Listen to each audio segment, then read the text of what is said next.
You're listening to The Secrets of Star Trek, where we discuss the hidden layers and deeper meanings found in all the Star Trek TV series, movies, and more. And today we're discussing the Voyager episode, The 37's. I'm Dom Bettinelli, and joining me today on the panel are Father Cory Sticha. Hey, Father Cory. How's it going? And Jimmy Akin. Hey, Jimmy. Howdy, Dom. Folks, remember to like The Secrets of Star Trek on our Facebook page at facebook.com/StarQuestMedia. Retweet us on X, where we are at SQPN, and leave us comments wherever you find us online. And you can also follow us and watch us on YouTube at youtube.com/StarQuestMedia, where you can also leave a comment. And I want to tell you about another show on the StarQuest Network you are sure to enjoy called Let's Science. You can find that wherever fine podcasts are found or at sqpn.com/science. So we are talking about the 37's, the second season premiere of Voyager. And Jimmy, can you give us your recap of it? Voyager finds a pickup truck floating in space in the Delta Quadrant, which leads them to a planet where they find a bunch of people from 1937 in cryonic suspension, one of whom is Amelia Earhart. The 37's were abducted by aliens and brought here. Soon the Voyager crew is attacked by seeming aliens, but the seeming aliens turn out to be human beings who are descendants of other people that were abducted in 1937, and they don't realize that the ones in cryonic suspension weren't dead. It turns out that the animated 37 descendants have built a new civilization on the planet, and the formerly asleep 37's decide to stay and build a new life with them. So they conveniently won't be with us for the rest of the seasons of the show's run. However, Janeway feels the need to let Voyager's crew decide for themselves if they want to stay, but in an implausible feel-good ending, none of them do want to stay. So Voyager leaves. The end. It sums it up very quickly and appropriately. Father Cory, your overall impression of this one? You know, I kind of enjoy it. It was, of course, I like the truck, first of all. I mean, I love old vehicles, and that old truck was awesome. It was an okay episode. It wasn't an outstanding, great episode. It was, Janeway got to fangirl out a little bit over Amelia Earhart, and get to find out about other culture, humans that had been transplanted and things like that. But otherwise, it was an okay episode. It was enjoyable, but it wasn't anything I'd call the greatest episode I've ever seen. Jimmy, how about you? It's there. It's not the greatest episode. It's not horrible, but it's just pretty bland to me. It's a middle of the spectrum, in terms of quality. It's not great. It aspires to greater greatness than it delivers. Amelia Earhart is in this episode, but that's about it. Mm-hmm. The only thing, she could be anybody else from world history and it wouldn't change anything. Mm-hmm. So there's nothing unique about her. All that happens is we get an explanation for why she vanished, namely aliens abducted her. And that's it. And they try to have a character arc for her a little bit with her co-pilot, Fred Noonan, who comes across as a real jerk in this. He's alcoholic, he's violent, he's not a very nice guy, and he gets injured at one point, and he and Amelia both think he's going to die, and the doctor magically cures him, and that's all fine. But as he thinks he's dying, he's confessing his love to Amelia and says, and she's surprised by this. It's like, you never said anything. He said, well, you're married. Actually, I don't know that would have stopped the historical Amelia Earhart. In reading we covered her in a former episode of Mysterious World. It was episode 66. And I didn't talk about it in the episode, but in studying her life, I would have significant questions about the validity of her marriage. Mm. So anyway, I didn't go back and re-look up information about Fred Noonan, but she's put up on this pedestal, and Fred Noonan is really run down in this. And I at least had questions about, is this just to the historical figures? I don't mind them. I don't mind Janeway having a fangirl reaction to Amelia Earhart. That's fine.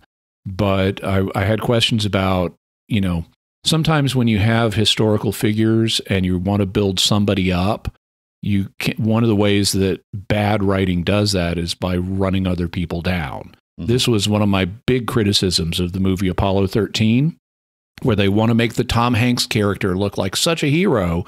And the way they do that is by making the other two astronauts in the capsule look ridiculously bad in ways that are not fair to those actual real life astronauts. And so I had questions about, is this actually fair to Fred Noonan? Also, now this was meant to be the episode that would finish season 1 of Voyager. And that's why they have this, we finally meet some people who've got a viable civilization of humans going, maybe we want to stay, instead of this ridiculous trek across the galaxy that's going to take 70 years, as far as we know, to get back to a home that is going to be unrecognizable when we get there, because all of our family members are going to be 70 years older. And so it's a reasonable thing to have as a challenge, you know, and it would be a reasonable first season ender, but it doesn't work nearly as well as the season opener, which is what they did. It ended up being the season opener for season 2. And it's just so rushed in parts, where after the 37 descendants reveal themselves, it turns out they've got a high-tech civilization.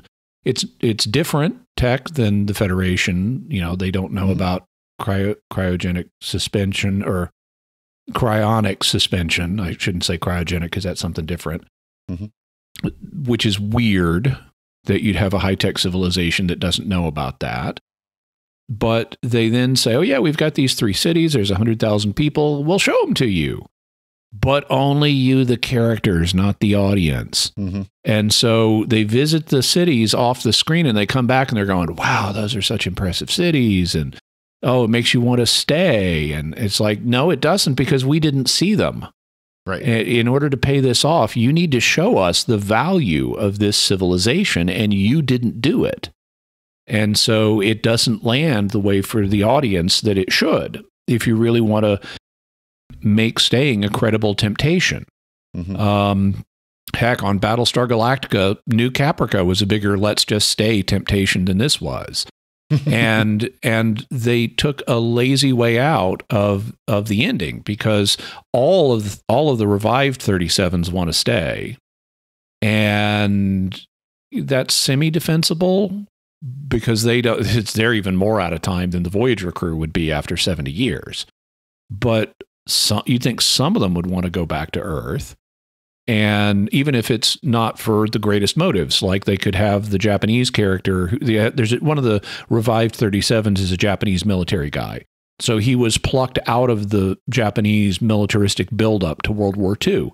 He might want to go home to the glorious Empire of Japan, you know, and have a bit of awakening of, oh, it's part of a world government now. You know, that would have been interesting to explore. Also, it's completely unbelievable that none of the 153 people on Voyager at this point want to stay. They even name people that they think would like to stay, and none of them do. And that's just ridiculous, just for a feel-good ending, but it's completely unbelievable. The good writing choice, the complex one, would be some of the 37s, either revived or not, want to make the trip back to Earth, and they join the crew for the rest of the 6 seasons that are in our future. And some of the Voyager crew and Maquis wanted to stay.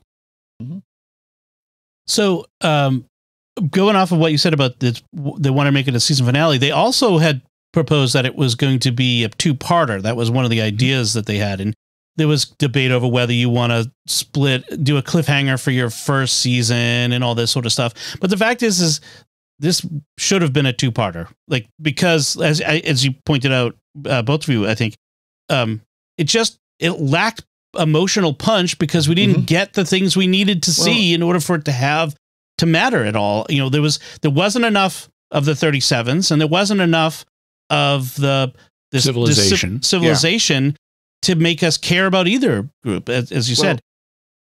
And literally all we saw the planet was some canyons that suspiciously looked like canyons in the Los Angeles area. the same canyons we see in every other episode that has canyons. And that's it. And then we saw the underground cave where the 37s were being held.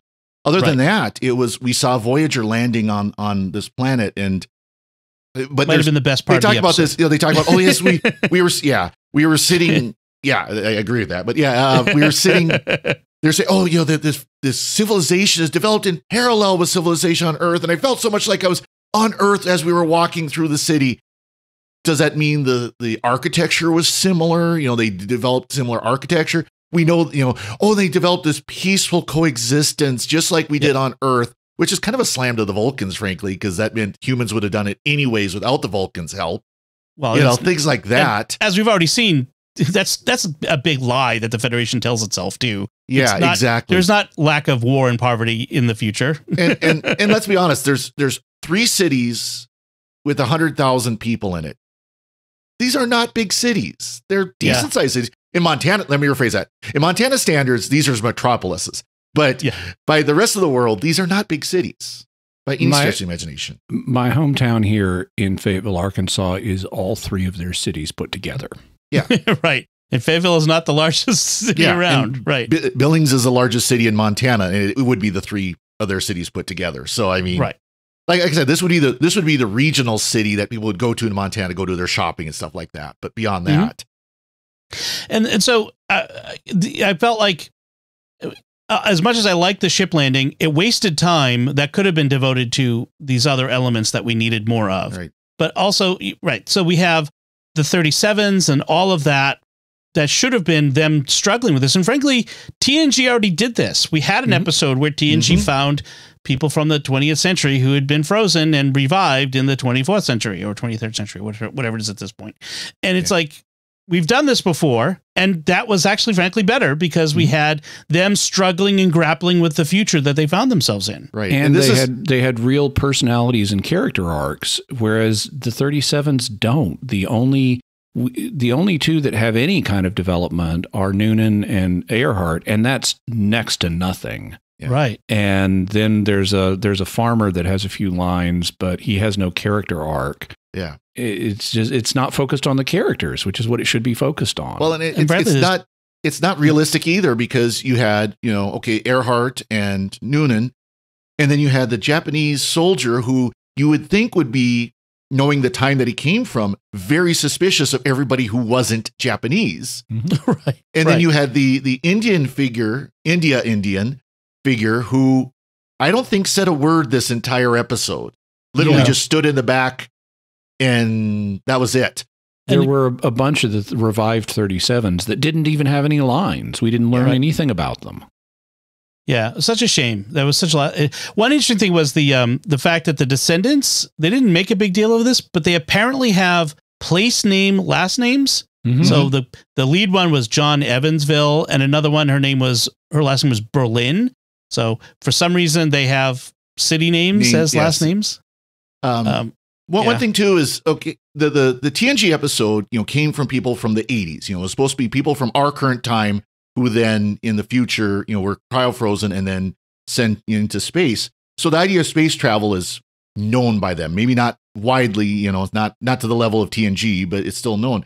But you've got the 37s, and they call it out in one line, oh, there's no such thing as space travel, or people aren't traveling in space. And that was it. And then also they're just all comfortable with this idea. We're actually in a planet, 100,000 light years away from home, or whatever it is, 70,000 light years from home.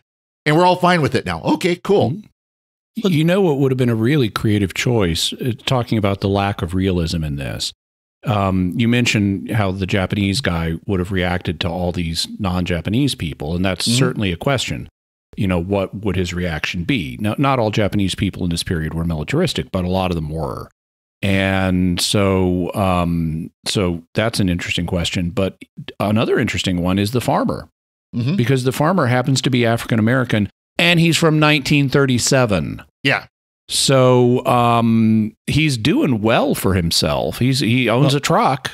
A brand new truck. Yeah, a brand new truck. 1936 Ford. He had to buy it off a lot. He didn't get it as a hand-me-down or used or whatever.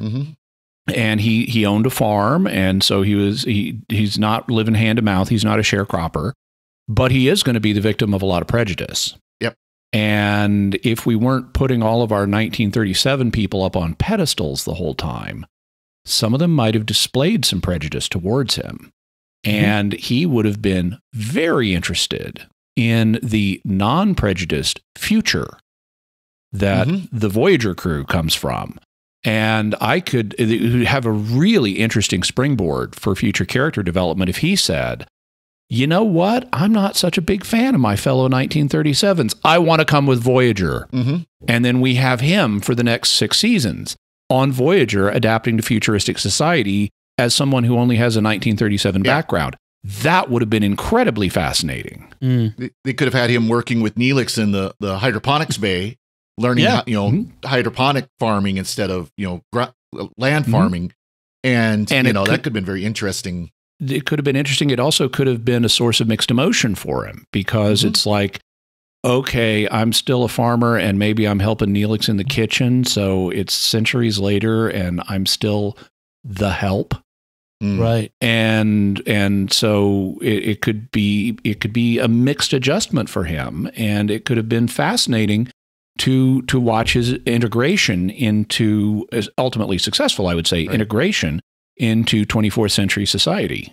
I will say though that assuming the people on this planet are they're as enlightened as the Federation, I could see why he would want to stay there then and farm. Again, we don't see much of the land, so for all we know, right outside some of these cities is absolutely beautiful farmland that hasn't been developed yet because they don't have the people to develop it. So that does kind of make sense a little bit, but yeah, that doesn't mean that he's going to want anything to do with his fellow 37s either. Yeah. Also, they established this as a Class L planet, which means it's marginally habitable. So I wouldn't think there would be great farming on it.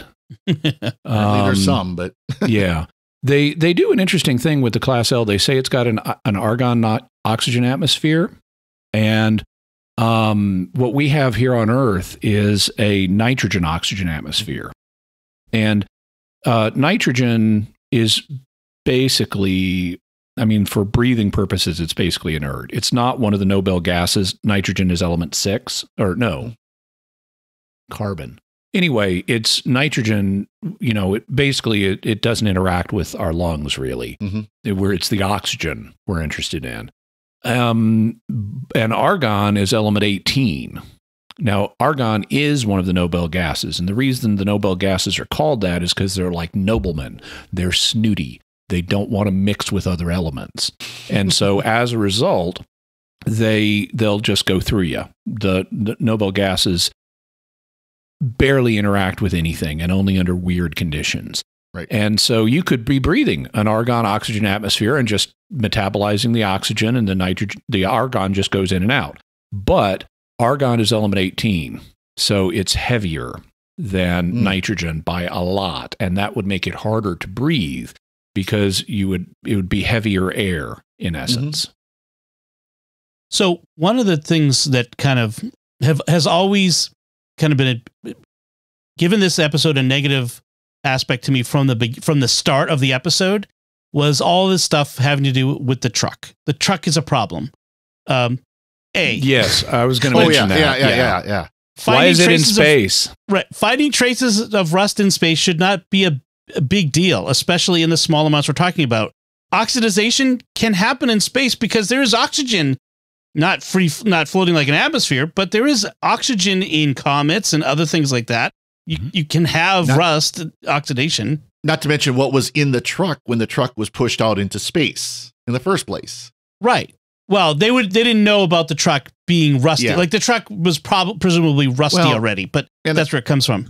The idea of it being a trail too, though, of rust. Right. How sensitive are the Voyager sensors? Like they had to travel a good distance to follow what had to be trace amounts of rust in but they could detect that, but not the AM transmission. Yeah. So there's that. Then the worst part. Why is it in space? Right. Got dumped there by the aliens. But the worst part is they bring it into the cargo bay and don't do a single thing to it, but there's fluids in the engine, and the manure is not like frozen and destroyed, and like it would be a giant steel Hulk. Yeah. It would be I was gonna say, just completely frozen. just the water in the radiator would have frozen. I mean, even the best antifreeze is going to freeze in deep space, and it will expand, and it will take out the radiator and the hoses and everything. Yeah. Right. The temperature in interstellar galactic space is, so within a galaxy, but the temperature in interstellar galactic space is just a few degrees above absolute zero. When Tom Paris starts the truck, it's like, I have it in my notes. No, there's no way.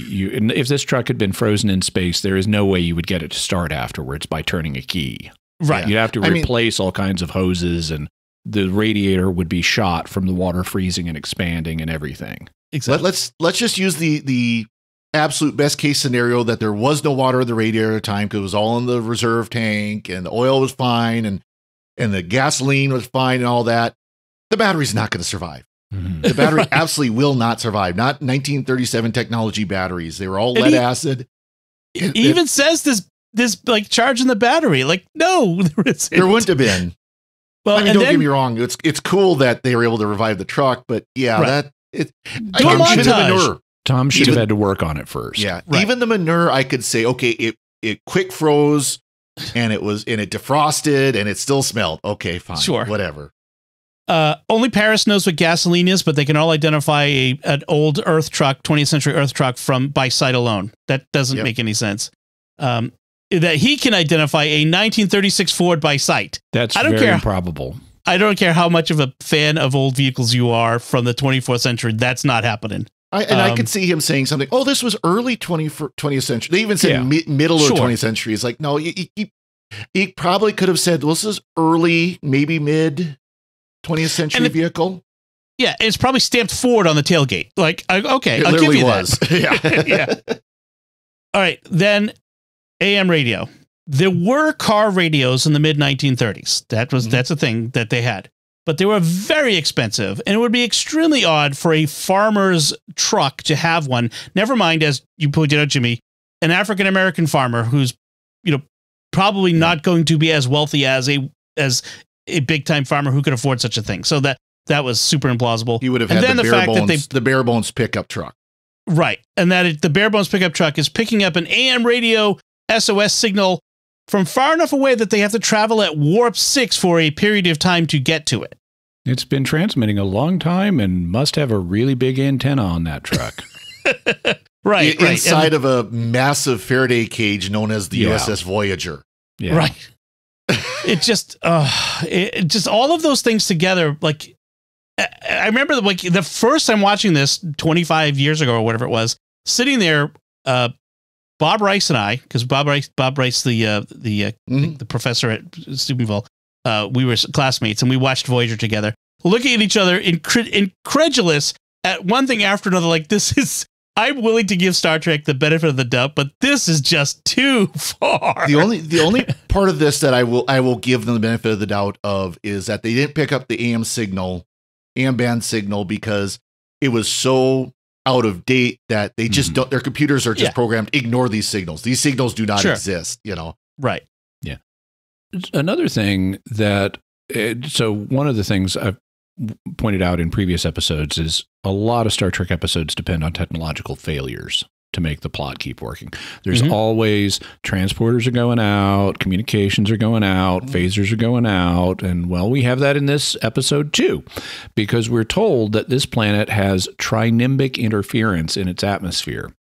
Well, trinimbic, based on its roots, would be something involving 3 clouds. So I don't know what that is, but it takes out the transporters, so that's why they have to land the ship. And they just want an excuse to land the ship, but it's kind of weak. What's, I think, inexcusably weak is when they're down on the surface and they're being attacked by the apparent aliens who are not aliens. And Chakotay calls Voyager, and B'Elanna's in charge, and he says, can you lay down suppressive weapons fire for us? And she's like, no, the targeting computer is offline because of trinimbic interference or something. And I'm like, okay, you have line of sight, don't you? Can you point the gun at the aliens and stun them? I mean, we don't. Go to window. Yeah. Yeah. I mean, if this were Strange New Worlds or Discovery, even they would have aerial vehicles, like drone vehicles. In fact, we've seen drone vehicles in Star Trek before. Have a ground vehicle. We've seen that in Star Trek Nemesis, wasn't it? Like why is they've got shuttles galore in the shuttle bay apparently. How about like a little ground vehicle once in a while? Or even just fly a shuttle over and lay down suppressive fire. Yeah. Right, because it just the idea that they get out of the ship and start walking everywhere, it just doesn't make any sense to me. From logically, they've always got to make it so that it's there's some distance involved. The ship can't come immediately to the rescue because, I agree. I mean, at the minimum, you use the shuttle, which is designed for flying in atmosphere, and you take them to, okay, now that we've found this place, I could see the argument of we don't want to land on top of whatever this thing is. We want to be able to approach it and recon check it first. Recon. Yeah. But this is something we actually want to come back to. Let's send a shuttle and get them and go back to the ship. Right. So it's just it's the plausibility issues and just the whole I still don't understand why, apart from let's do a cool thing and land the ship. I couldn't understand why they would waste time landing the ship in this. It's the first time a starship in all of Star Trek ever landed on the surface of a planet. And so I guess they wanted to do it. Enterprise D. And survived, yes. But it's the first and maybe other than the Voyager series, which I think they land more than once. But Prodigy, yeah, but they tend not to land because they've got two other systems to get down to a planet, either the transporter or failing that shuttlecraft. Right. And so you've got to have a double equipment failure in order to justify landing a ship. And they use the trinimic interference. It's like they can't beam through it, and it's going to be too risky for a shuttlecraft because it's too small, and so we need a bigger ship to weather the storm to get down to the perfectly cloudless skies of Southern California. Well, it was cloudy when they landed. Yeah. I've seen that exact canyon in an episode of DS9, at least, I think it was. And I think it was also might have been the same canyon where they filmed Darmok and Jalad. I believe it's in Griffith Park. Yeah. Yeah. So Earhart's airplane is an L-10 Electra. It is the same model of airplane that Amelia Earhart actually disappeared in, while she was flying. So they did use an L-10 Electra. It's the same. It's the same tail number. You see it on the wing, but it is the same tail number. Nice attention to detail there. A Voyager specific criticism. There are 5 uses of the phrase "some kind of" in this episode. 4 of them within a 10-minute window, as they were finding the 37's in the airplane. Like, come on! It is such a bad writing crutch. It is, and one of them is just leaps out because the Japanese guy, when he's in the tube, the cryogenic tube or cryonic tube, he's got a holster with a gun in it, and Tom says he has some kind of weapon. It's like, you know what a gun is, dude? Yeah. You just recognized a holster. Yeah. How about just say he's got a gun or even he's got a weapon or, what is this some kind of doing here? In fact, every single instance of the phrase "some kind of," I look at it and go, if you removed those 3 words, it still works. I don't understand this crutch that the writing staff has. There's some kind of trilimic radiation. Or could you say there's some kind of trinimic radiation? Or there's some, just leave out the some kind trinimic radiation. Yeah. What the "some kind of" is meant to do is convey uncertainty about encountering a new situation that you don't understand everything about. So you can tell it's in this general category, whatever it is, but you're not sure which specifically it is. However, that doesn't work when you're dealing with humans and human history. It's a weapon at minimum, or it's a gun more specifically. Right. You don't need to tell the captain what the model of the gun is. Just he's got a gun. He's got a gun. Or Chakotay, there's a high concentration of tritium particles. Looks like a power source. Just say it's a power source. Well, some kind of is so bad. There are actually YouTube videos where they count. And in the first season, just the first season, They use that phrase 48 times. And the first season is short. Yeah. It's a 16 episode first season. Yeah. So they use it 3 times on average per episode. And this one's above average. It's 5. It's just is kind of crazy making. So let's see. There is a line, I think, where Janeway is telling the 37's what year it is, and she says the year is 2371. And I've been watching Babylon 5, and I just in my head supplied, and this is the last of the Babylon stations. I was there at the dawn of the third age of mankind. It started in the Delta Quadrant. Yeah. So this would be 90 years after Babylon 5 then. Yes. That was 2281. That's right. That's right. So, which is an interesting, they've included the 37 in the year, which is kind of interesting. I don't know why that is interesting to me, but it is. Fred Noonan wants to speak to J. Edgar Hoover. Yes. Because, he was the FBI director at the time, the mythical FBI director. We get some interesting information. We're told that warp 9.9 is about 4 billion miles per second, but of course, warp numbers are famously whatever the writers want it to be because they have to travel from here to there over massive distances. What's interesting to me is, of all the 37's who were unfrozen, they were revered and thought of as almost like ancestor gods, that sort of thing. Household at least deities. heroes, at least. Mm-hmm. Right. But of all of them, Amelia Earhart would have been the most used to the status they'd be celebrities, right? They would be treated with reverence. And she was an early version of what we would today call mega celebrities. At the time, she was treated as such, right, Jimmy? I mean, I remember that from our discussion. Yeah. So I thought that would have also been an interesting aspect to see. What she wasn't was the kind of Ouroboros celebrity where the snake's tail is being shoved down its mouth, so it's meta, famous for being famous, as opposed to famous for something they've actually done. Right. She wasn't a Kardashian. Yeah. You literally stole the words from my mouth. Yeah. And I would, again, if they'd shown us the cities and shown them meeting the descendants, these 15 generations, and people recognizing them and seeing how, I'd love to see a story where they go back and see what has happened, decades later. No, we've seen that. It's going to turn out that the planet blew up, and this is really SETI Alpha 5. And she sticks a thing in Kim's ear. Amelia Earhart is now a warlord who wants galactic conquest. That'd actually be kind of fun. I'd actually watch that. She was a superwoman. Yeah, I would watch that. So, then we switch in the last 2 acts of it to the dilemma. They've seen, as you mentioned, Jimmy, they've seen the cities. We don't get to see them.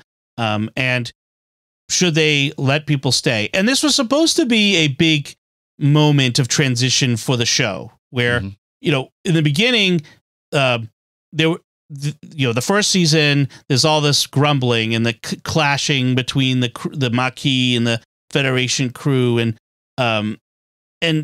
grumbling about the unfairness of being in the Delta Quadrant. And this was supposed to be the moment where they're no longer, unhappy. Well, I mean, I'm sure they're unhappy with their fate, but no longer grumbling about the unfairness of the universe. We're now united in our desire to get ourselves home, et cetera, et cetera. But it doesn't have the punch. It lacks the emotional punch. It would, I think, as you said, Jimmy, it would have had more punch if someone decided to stay. Multiple people should have. Yeah. I would have expected to see at least one Maquis member, have the one disgruntled Maquis member who just hasn't gotten over it. It's like, what, forget it. I'm not going back to the Federation. I'm not staying on this ship. See ya. I mean, think about it. 70 years. You've got a 70-year journey ahead of you, as opposed to you can stay with these humans who have a technologically advanced civilization and have not been menaced by aliens in hundreds of years. Right. And by the way, because they are humans that are technologically advanced, let's give them some more of our updated technology that they don't have. Right. And have a nice life. Leave the library. I was kind of imagining Chakotay and Janeway like turning around and leaving the cargo bay and walking away, and then having someone like run in at the last second carrying all their stuff. Yeah. Did I miss it? Am I late for the deadline? Yeah. That'd be a Lower Decks episode. No, that'd be like Boimler running in. I want to stay. Oh, that's what they should do on Lower Decks. They should have Janeway go back to check now that they've got the protostar. They should have Janeway go back to check on how the planet is doing, and it's been destroyed, and Amelia Earhart is there, and she wants revenge on Janeway for leaving her on this planet. And so she strands her on the planet, and Janeway gets to deliver the line, Earhart! we totally need a Lower Decks episode now. Oh my gosh. Someone bring up the Lower Decks writing staff. They could make it. Oh man! You know, the other thing that I found interesting was totally up for a gender-swapped Wrath of Khan. Yeah, yes, I would be up for that too. The other thing that gets ignored is this assumption that everyone wants to stay. What about the non-human members of the crew? Mhm. B'Elanna. Like, why would B'Elanna even consider staying? It's like she'd have to live among these humans. She's half Klingon, or Tuvok, or Neelix. Neelix, yeah. You got to give them all the option if you're going to you can't just give the human members the option. If you're giving anybody the option, it's got to be everybody. I get that. Yeah. And whether they want to do it or not is up to them based on their circumstances and what they think life would be like for them in this human colony. I felt like there was like all focus on the humans, this is home. Well, if I'm a bully and it's not home. We all know that the Federation is really a humans only club. Yeah. Was that Star Trek 6? Yes, it was. Yeah. Oh man. All right. Any other notes on this one, Father Cory? So I got a kick though out of Fred Noonan was played by David Graff, who is, at least when I was growing up, was best known as Tackleberry on the Police Academy movies. Oh my gosh, you're right. Tackleberry. So he played the awesome. gun nut from the Police Academy movies. That's right. And as inappropriate as they were, I watched them as a kid. Of course. And laughed because they were funny, but they're very inappropriate once you watch them as adults. Yeah, they are. And then, of course, Earhart was played by Sharon Lawrence, who at the time when this was made was a well-known actress. She was, I'm trying to remember she was in something big. Was it NYPD Blue or something like that? I can't remember. Yeah. Sharon Lawrence. Yeah, I think she even got like guest star thing. She was in Desperate Housewives. Was that what it is? I forget now. Yeah. But she was a big, star, TV star at the time. So as a guest star, there was kind of a big get for Voyager. Mm-hmm. I thought that was interesting. Jimmy, final notes? So they avoided doing something which I thought they were going to do, which was have the Briori aliens that we also are told about but never see, have them stage an attack during the last 10 minutes of the show. And they didn't do that. And I actually kind of like that. But I also think if this had been a two-parter, that's probably what they would have done. They would have used, because there's an obligatory phaser fight in the middle of this episode. And it's kind of like in comic books where, okay, you have these two characters meeting. We need some action this issue. So guess what? Even though they're both on the side of the angels, they fight. And then they team up against a villain. And so we got to have action in a Star Trek episode. So we have a phaser fight with people who it's all just a big misunderstanding. And then if this were a two-parter, we would probably get to see the cities, and then the Briori would attack, and that would be our cliffhanger. Mm-hmm. But they didn't do that. And as an abstract writing choice, I actually like that they didn't do that. They seem to have genuinely kicked the Briori's butts generations ago, and now the Briori and everybody else are leaving them alone. And that's an okay writing choice. It just doesn't help with the shortcomings of this episode. I like that they tied up the fact that, because this was a rumor about Amelia Earhart, that her round-the-world flight involved a secret mission for U.S. intelligence, to gather information about the Japanese. And they confirmed that in the Star Trek universe. It was, it goes by super briefly. Earhart just says, nobody's supposed to know that. And they move on. Yep. But it was nice to have that conspiracy confirmed. I also like the scene where they're talking about who Earhart is around the conference table. And I like the fact that, Chakotay says, since these people are from 1937 Earth, maybe we should only have humans present when we revive them. Mm-hmm. Right. Because if now they don't have anyone that personally, I could handle waking up and I've never seen a Vulcan before and there's a Vulcan there, or B'Elanna's there, or Neelix even is there. It's not going to freak me out, but I can see people from 1937 who could freak out. So that's a reasonable accommodation. But what I like is Janeway going through the theories of what happened to them and says, and there were even some people who thought it was they were abducted by aliens. And it's like, well, I guess that one turned out to be true. Because it's always aliens, remember. It's always aliens. Yeah. At least they weren't abducted by demons in that case. All right. So that will, I think, do it for our discussion of the 37s. Before we go, I want to take a moment to thank our patrons who make it possible for us to create the Secrets of Star Trek, including Eric M., Earl P., the G family, David A., and Kevin B. Their generous donations at sqpn.com/give make it possible for us to continue the Secrets of Star Trek and all the shows at StarQuest. And you can join them by visiting sqpn.com/give. So that's it from us. What did you think of the 37s? Let us know by commenting on the show at sqpn.com/trek, or our Facebook page at facebook.com/StarQuestMedia, or send an email to trek@sqpn.com, or visit our Discord community at sqpn.com/discord. You can watch The Secrets of Star Trek on our YouTube channel at youtube.com/StarQuestMedia, where you can also leave a comment. We'll be back next time when we'll be discussing the Enterprise episode, Detained. Until then, Father Cory Sticha, thank you for joining me and sharing The Secrets of Star Trek. Thank you, Don. Jimmy Akin, thank you as well. Thank you. Live long and prosper, and nitrogen is element 7. And once again, I'm Dom Bettinelli. Thank you for listening to The Secrets of Star Trek on StarQuest, and remember, I think you'll find that's manure. Horse manure, if I'm not mistaken.